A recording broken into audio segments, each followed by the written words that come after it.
The new update for Soul Reaver 1 and 2 Remastered added a brand new piece of cut content in the E3 1998 demo of Soul Reaver 1. So we thought we'd dive in, look around, and explain a little about what this demo is and what it means. To explain the background, we have to look a little at some of the other playable builds and demos of Legacy of Kain Soul Reaver. Quest for Malkaya is the latest demo of Soul Reaver, which centres around Malkaya and the Necropolis level. That was released in late 1999, and was essentially the same as the release version of the game, but limited to the Necropolis and surrounding areas, including the human Citadel. Around the same time was the Fireglyph demo. That was limited to the Fireglyph Shrine and its puzzles. And again, aside from some minor differences, the build was largely identical to the retail release. Before that, there were no less than 11 prototype builds of the game that were not available to the public, each building and refining the game incrementally up to the final release.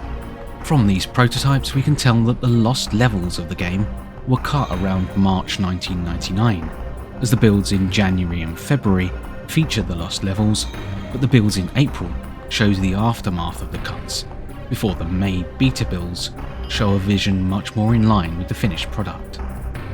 Before even this, however, was the Lighthouse demo, previously the earliest publicly available playable demo from around August 1998, which was limited to the Lighthouse and Sunlight Glyph altar puzzle. That demo notably had a lot of early features that were greatly refined later on.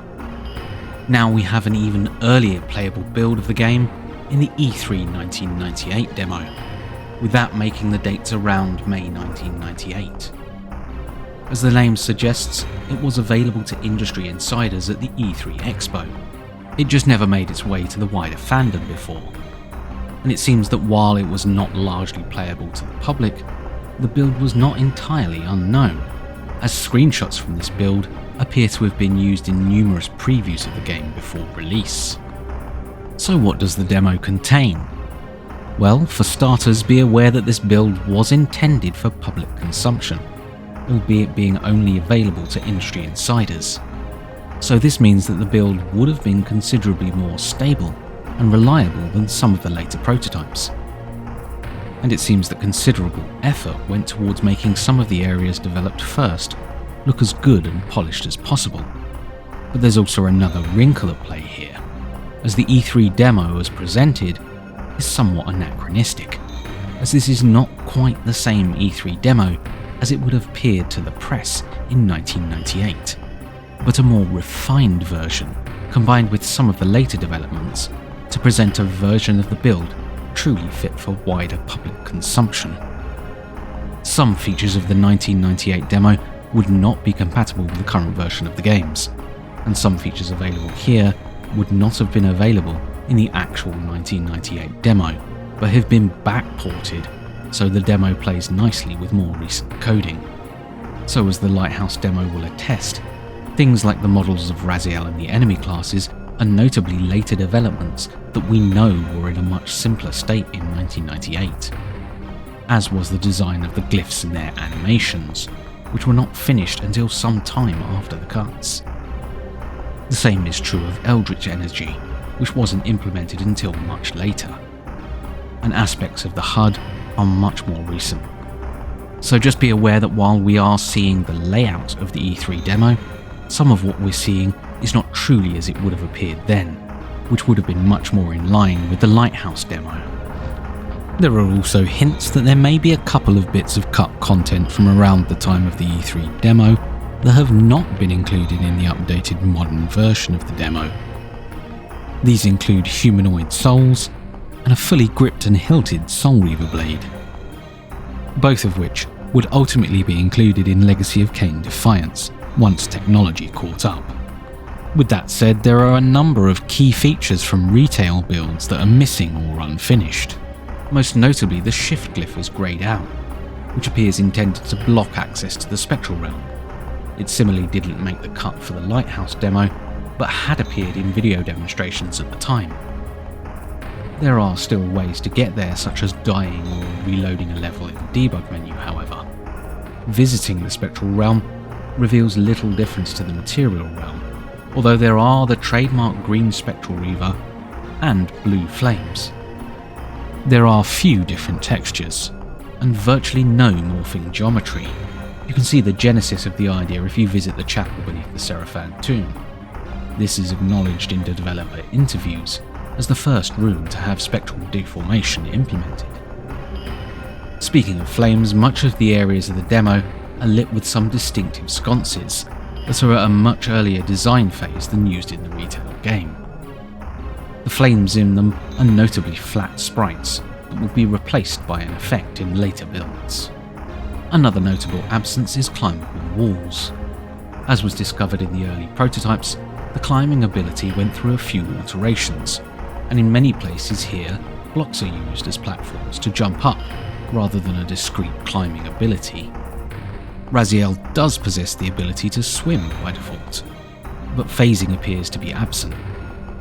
The Soul Reaver is present by default, as are the TK projectiles, and all of the glyphs, which as discussed seem to be anachronistic later developments, as they weren't fully developed at this time.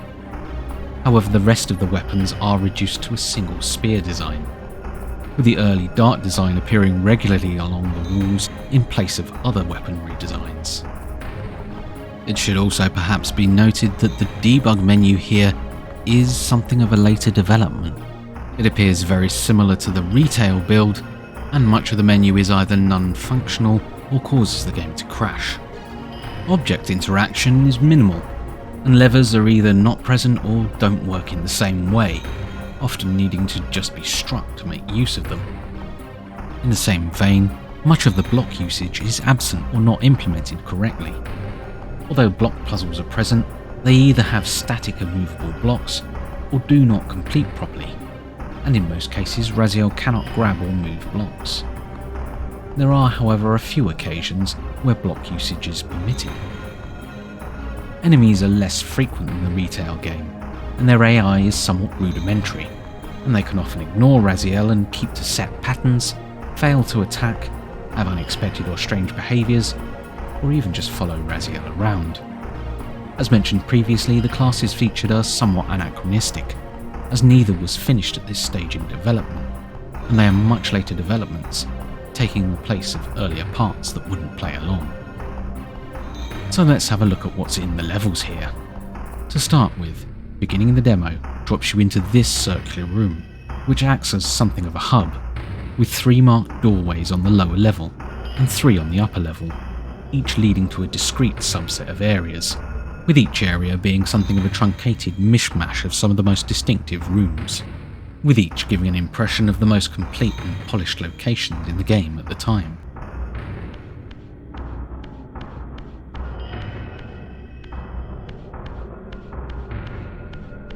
The first doorway leads through some rough corridors into the Necropolis, and the terraced Garden of the Dead area that first introduced the territory in the retail game. And straight away, we can find the first changes. The first rise cannot be jumped up normally, as it's missing the stepped platform below. Instead, the pillars on the right side form a series of platforms to jump up.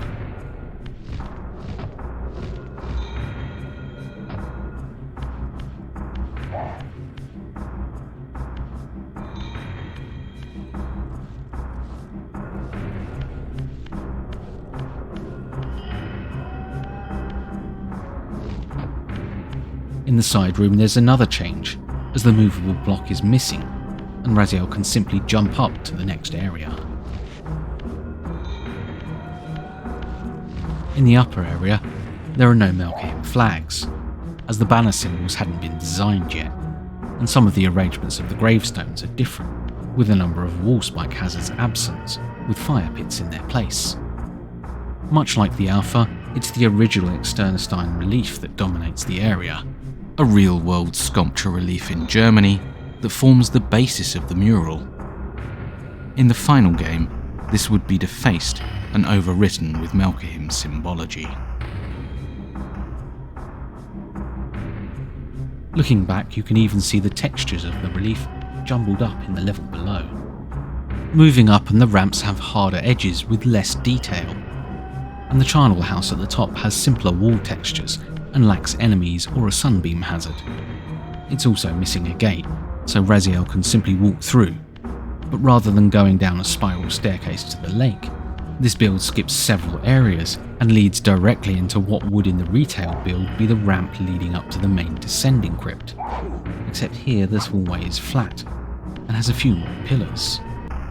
The main crypt bears the early pattern design as seen in the alphas, and sees the first appearance of these oversized menorahs. These will be featured further later in the level.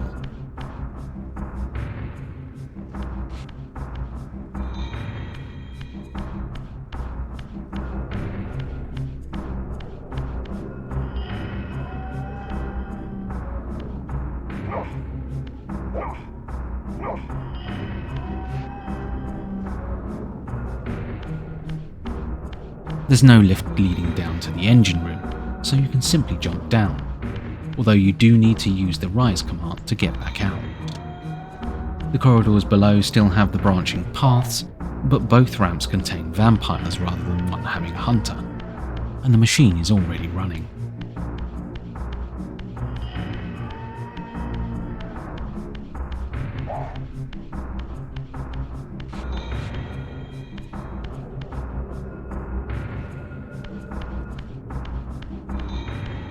The engine room has something of a different layout of machinery and walkways compared to the retail version, and it's necessary to climb a pair of platforms to escape.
Nothing can be activated here, and in the main crypt, the lever can simply be swiped on first arrival to activate, or it will activate automatically if the engine room has been accessed, which lowers the platform.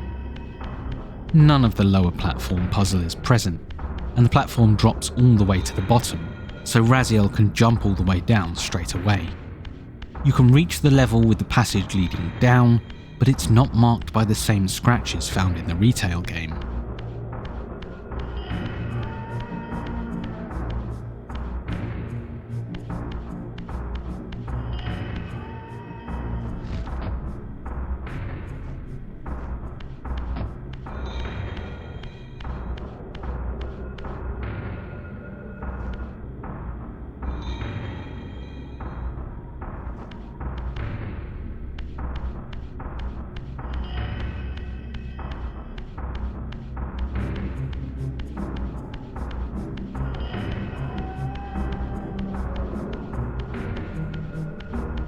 At the bottom of the roughly textured corridor, Raziel can proceed into Malkaya's boss battle room.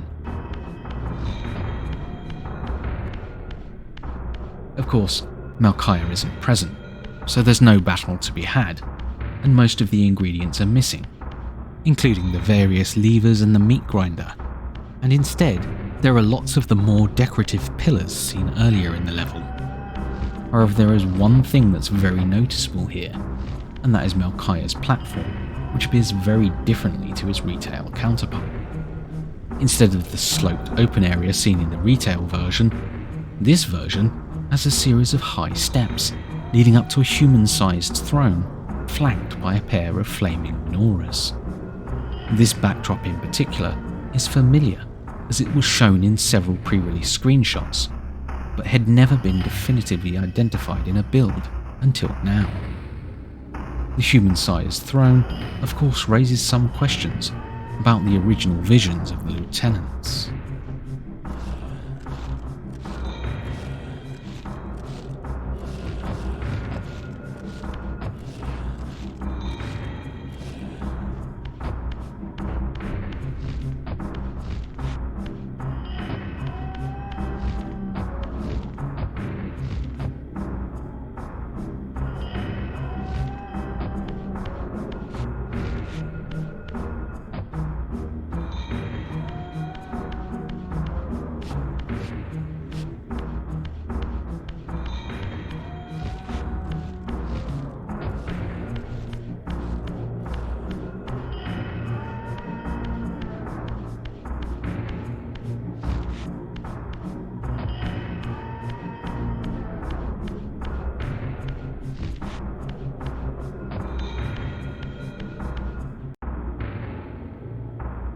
Returning back to the hub area, we can now go into the next area.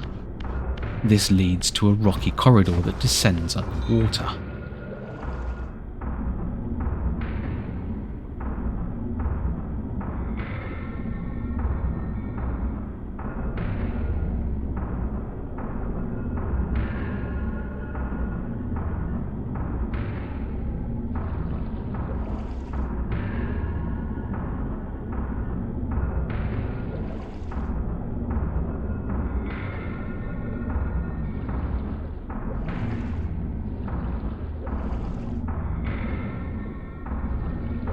This shortly opens up into a larger underwater area, but it's only upon surfacing that we can tell we've emerged into the lighthouse. As those familiar with the channel and cut content may be aware, the lighthouse is one of the major set pieces of Soul Reaver 1, even given its own public playable demo. But nevertheless, it was something of an optional area that was not strictly necessary to visit in the retail game. As such, it was subject to a few changes over the course of its development. Most notably, the whole area moved position a few times during development. It was originally accessed from the water jump in the training area, as can be seen in earlier prototypes, but in later builds access is moved to the moat surrounding the silenced cathedral.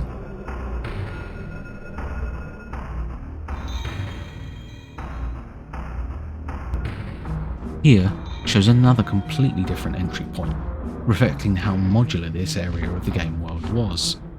And of course, we can see some strong similarities here between the E3 demo Lighthouse area and the area that would appear in the Lighthouse demo a few months later.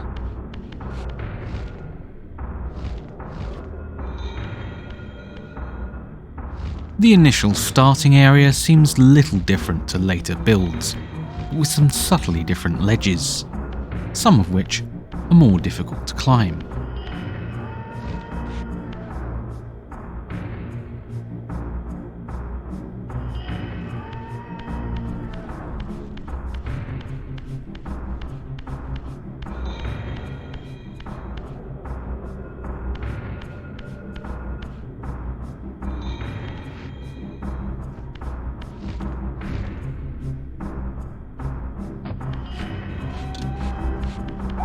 At the top of the area you can reach the lighthouse itself, which has an interesting cracked glass effect that is not seen in other prototypes or the final game.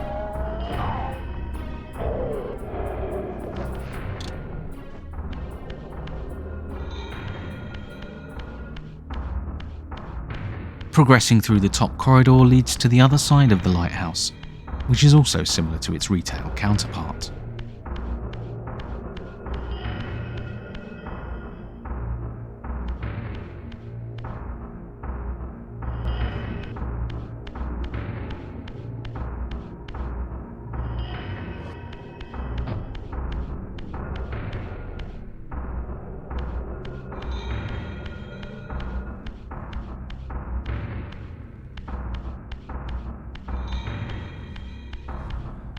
There are some differences, however.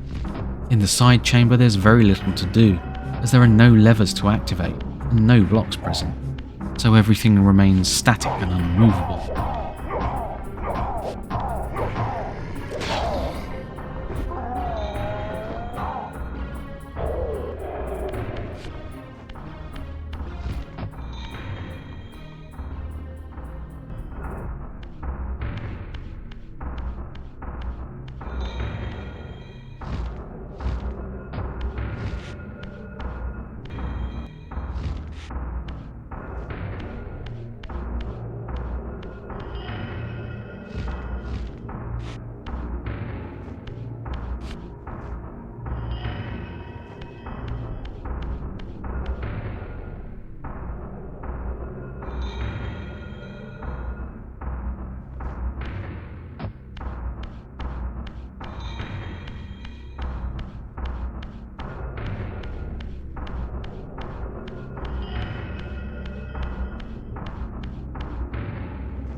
Further down, the piston platforms don't move.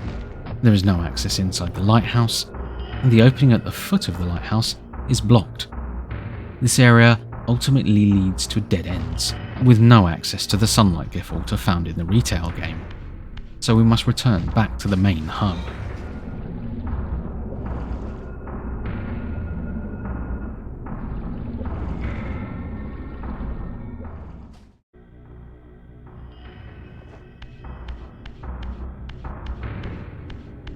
The next corridor at the hub again goes through a set of rock corridors before emerging in another familiar yet optional area.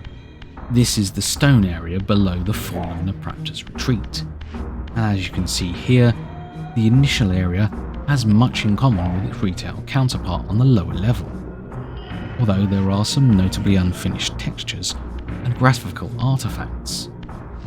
Progressing through the eye socket takes us to some of the internal construction of the retreat.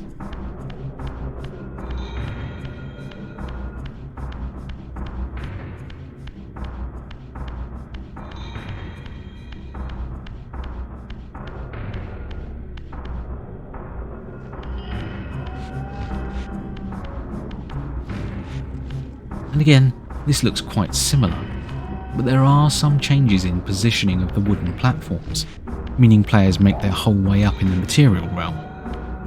Later builds allowing access to the spectral realm would feature much more spectral deformation, turning these platforms into a spectral jumping puzzle.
At the top of this area, the doors leading onwards are missing, so we have to go back down. But that's not really the end of this section, as we can use the float command to assist us in reaching the high areas in the canyon outside. Here, we can get inside the jaw plate of the retreat. The room inside is much plainer than retail. The Hieronymus Bosch-inspired mural is not present, and the wooden beams that turned into platforms are stuck to the ceiling. At the back of the room simply is an open doorway through which the lower levels can be seen. Turning around, we can follow the jumps across the top of the canyon, noting along the way the higher lip on the jaw plate, which is lowered in later releases to allow the jump to be made more easily.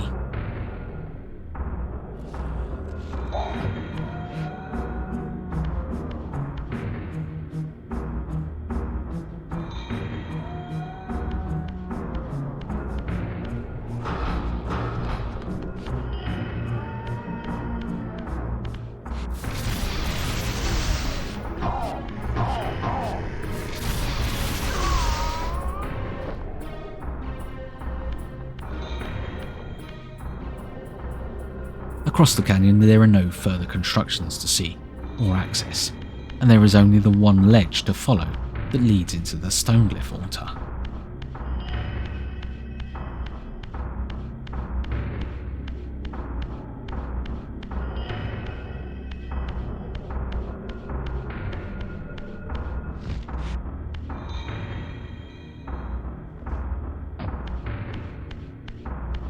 The altar itself is much the same as the retail build, but is missing all interactable objects, including all the blocks and the Stoneglyph statue.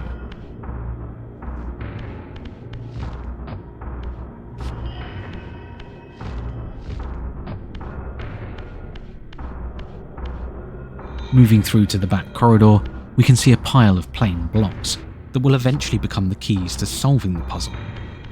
But in this incarnation, they have no designs on them and are removable, effectively rendering them as a static part of the environment.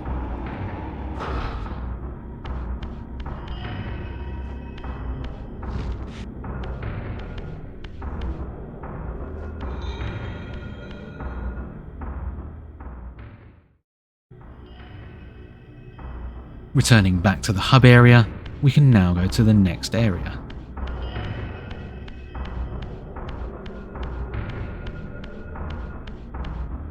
This leads us through another set of nondescript corridors to a branch where a Melkahim attacks.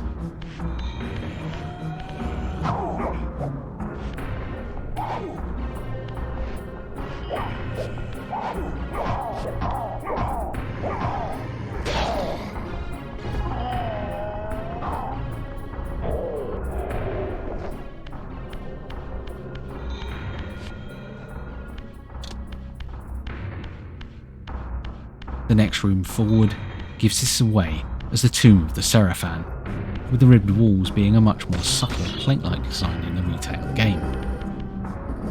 And in this room we can find one of the few movable blocks in the demo that allows access to the tomb itself. As you can see upon entry, this is much like the earlier version of the tomb seen in some of the early prototypes, with far more ornate patterns rather than the more low-key nameplates and subtle unique designs seen in the retail version. We can of course use spectral tricks to drop down through the floor, as in retail.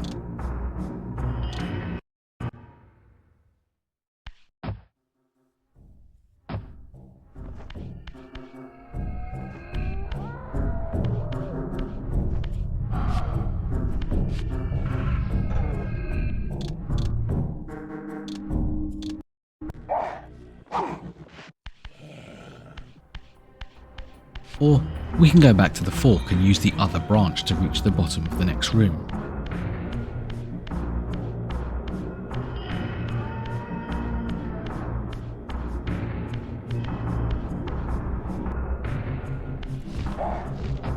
The Tomb Guardian sub-boss, nicknamed Norlock by some fans, would be present in the retail build, but here it's just a nondescript Melkahim vampire, as was seen in earlier prototypes, and was hinted by preview screenshots.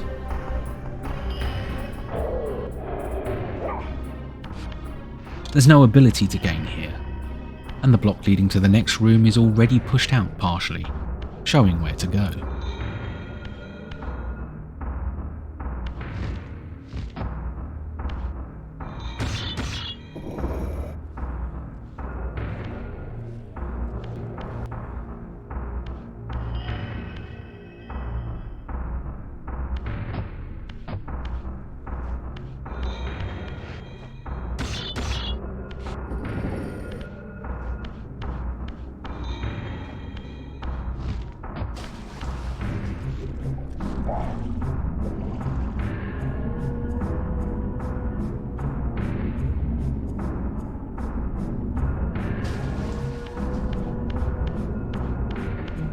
The layout remains the same moving into the Pillar's jump room, but the area is missing the blocks and wall spikes.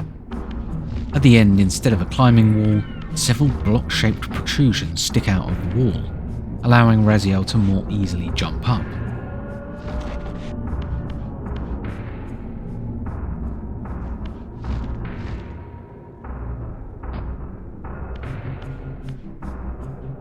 Jumping back across, there's no block on the final pillar either, making jumping across much easier and not requiring the use of telekinetic projectiles.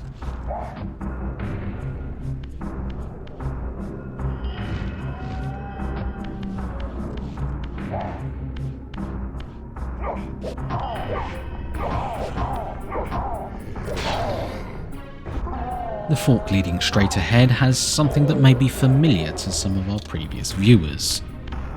In the retail game, this passage held a Valkyrie mural that could be smashed to lead to a distinctive checkered room called Bonus 2, housing a Reaver. In earlier builds, this room wasn't there, and instead was found the cut Sunlight Forge.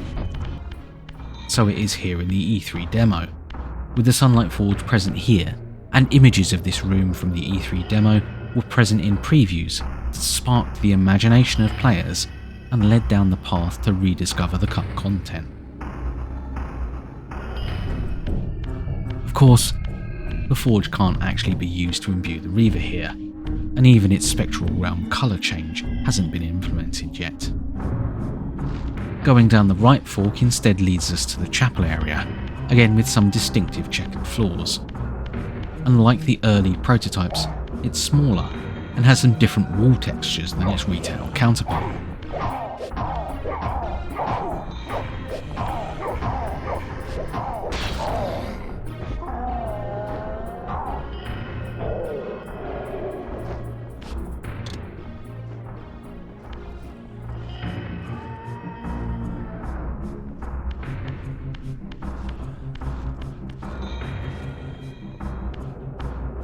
Here, rather than requiring the phasing ability, which isn't present, part of the grate is left open for the player to simply walk inside the enclosure.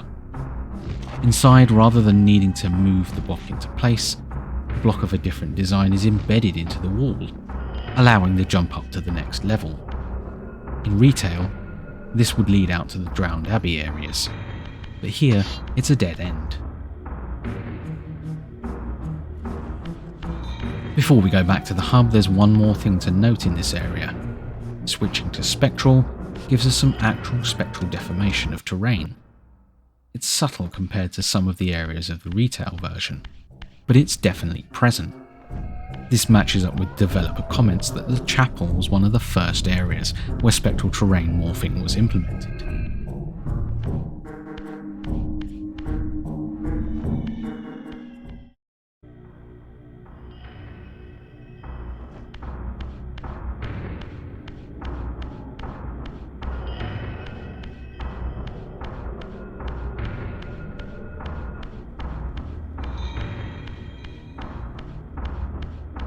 The next passage on the upper level of the hub again leads us through some brick corridors to what will become the water tower area of the human Citadel.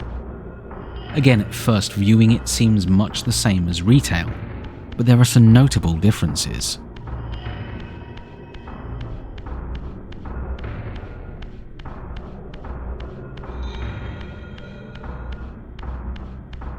All the doors are blocked, so there's no access to much of the rest of the Citadel.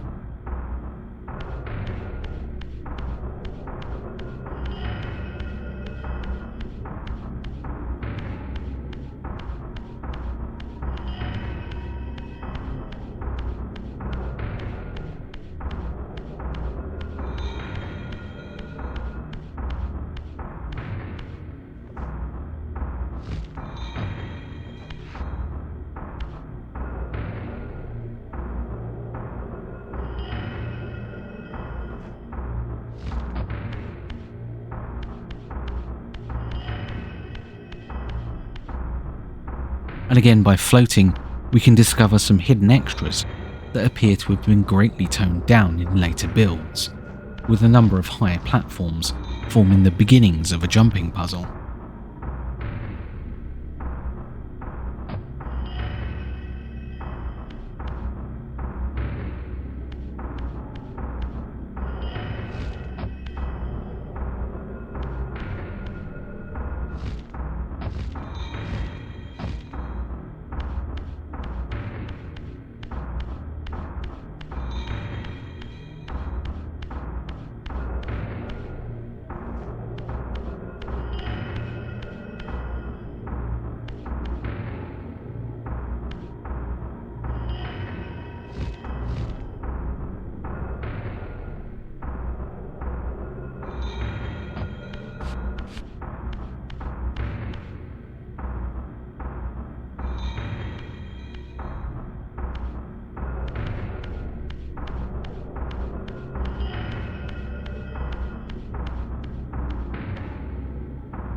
Some parts of this puzzle would persist into later builds, accessed by a climbable wall, but the majority was cut from later builds, and it's unclear where it was supposed to lead and what was intended to be gained here.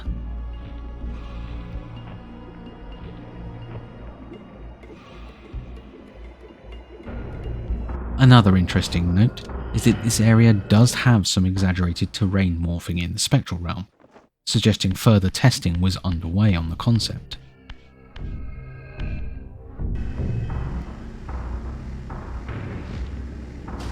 There are two ways to progress from here. Jumping into the moat provides us with the route seen in the retail game, where Raziel could swim up to the top of the water tower.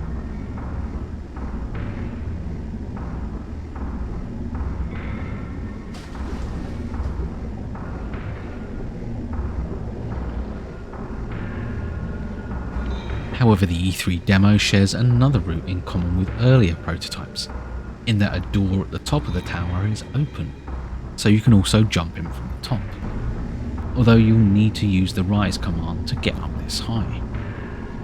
None of the water pipes inside contain the fans from the retail game, but you can eventually follow the pipes through to the waterglyph water area.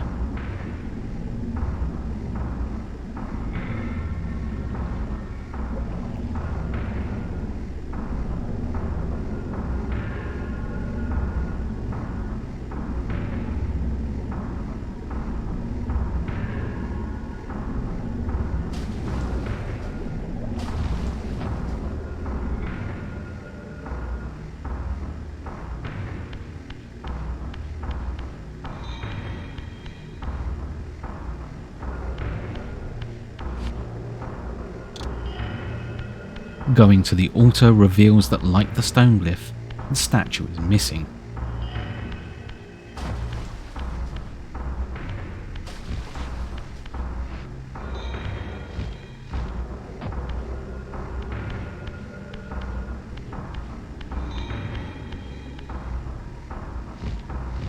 You can go into the background passages to the puzzle behind to reveal the murals are missing some features and are a bit lower resolution, and the movable block used in the puzzle is not a part of the scenery and is left aside waiting to be pushed.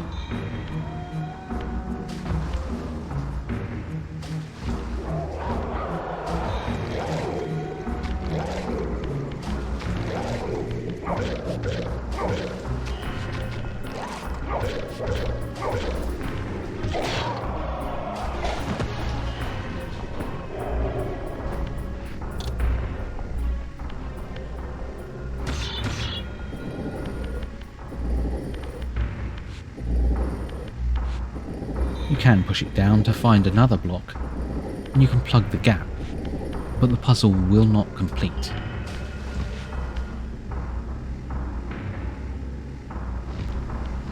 If you travel back to the waterfall at the start of the waterglyph area, you can also find that the passage at the top of the waterfall is missing. This, in retail, would lead to further high secrets.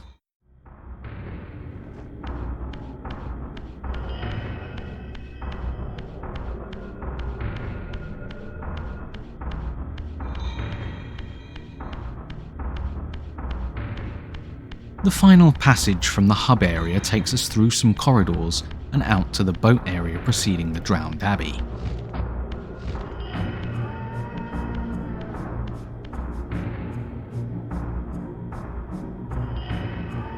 Here, the boat is a little simplified compared to the retail game.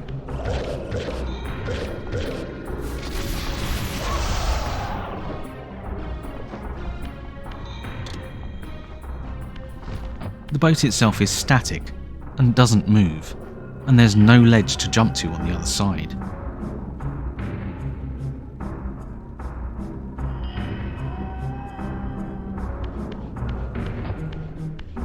The area itself seems a little smaller, as it's literally cut in half by an invisible wall, preventing access to other underwater bonuses.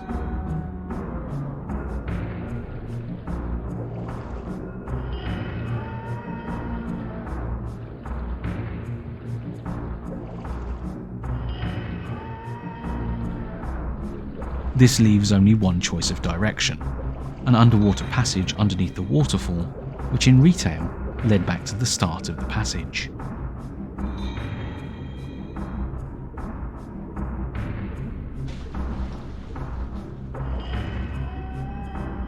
Here, the passage instead has a direct route to the very heart of the deepest levels of the Abbey, and the room with the Rahab mural on the floor. No windows are open to lead back to the Raziel clan area, but there is one more interesting thing to find.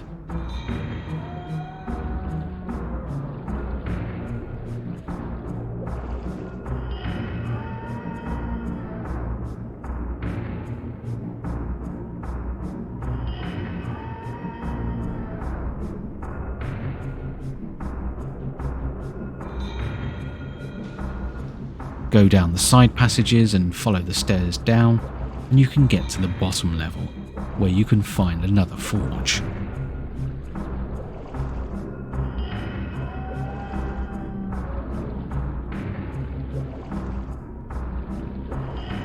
This time, it's the Water Forge. Again, this was previewed in many magazines, and sparked the interest of cut content enthusiasts, as it was never found in the retail game. Earlier prototypes showed how this area had been repurposed for the Fire Forge when the cuts were made, and the Water Reaver was removed. Again, the forge can't be used.